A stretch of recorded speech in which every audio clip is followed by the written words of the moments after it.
محترم ناظرین، السلام علیکم ورحمۃ اللہ وبرکاتہ۔ پچھلے سال میں دنیا بھر کے اندر کئی ایک لوگ کووڈ کے مرض کے چلتے جاں بحق ہوئے۔ اس پردرد دور سے گزرتے ہوئے ہم نے اپنے کئی ایک اعزاء و اقربا کو کھویا۔ قبر کے اندر میں جب ان لوگوں کو لٹایا گیا تو عجیب منظر یہ بھی دیکھنے میں آیا کہ تدفین کے اندر میں گھر والے کم اور کووڈ کی ٹیم زیادہ شامل رہی۔ قبر انسان کے اخروی سفر کی پہلی منزل۔ نبی محترم صلی اللہ علیہ وسلم نے ارشاد فرمایا، یا اخوانی لمثل ھذا فعدوا، اے میرے بھائی اس جیسی جگہ کے لیے تیاری کرو۔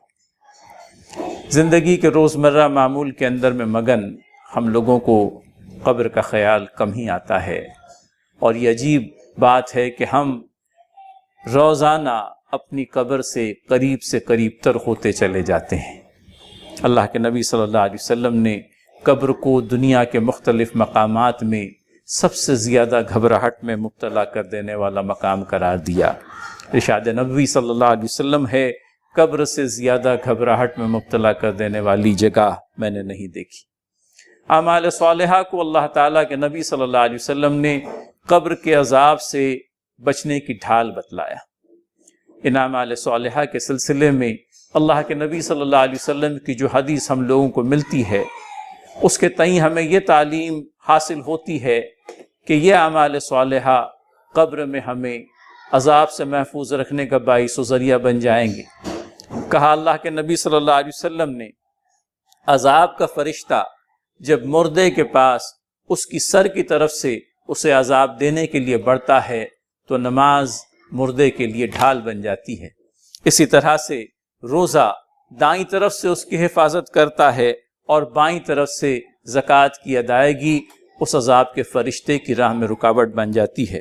پیروں کی طرف سے جب وہ آنے کی کوشش کرتا ہے تو انسان کے دیگر اعمال صالحہ اسے اس جانب سے آنے سے روک دیتے ہیں۔ صدقہ و خیرات سامنے سے مسجد کی طرف چل کر جانا، پاؤں کی طرف کے آنے سے مردے کی حفاظت فرماتا ہے۔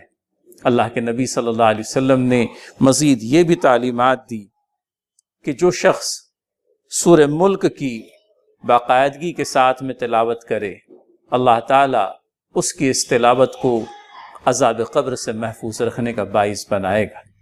مزید یہ بھی ارشاد فرمایا کہ جو شخص صبح و شام سورہ الحشر کی 3 آیات کی تلاوت کا اہتمام کرے، اس کا یہ تلاوت کرنا اسے قبر سے محفوظ رکھنے کا باعث و ذریعہ بن جائے گا۔ مزید ارشاد یہ بھی ہم لوگوں کو اللہ کے نبی صلی اللہ علیہ وسلم سے ملتا ہے کہ جو خلوص دل سے شہادت کی دعا کرنے والا ہے، اس شخص پر بھی اللہ تعالیٰ عذاب قبر کو حرام کر دے گا۔ پسلی کی بیماری یعنی نیمونیا کے اندر میں مبتلا ہو کر جو شخص دنیا سے گزرا، وہ بھی اللہ تعالیٰ کے فضل سے عذاب قبر سے محفوظ رہے گا۔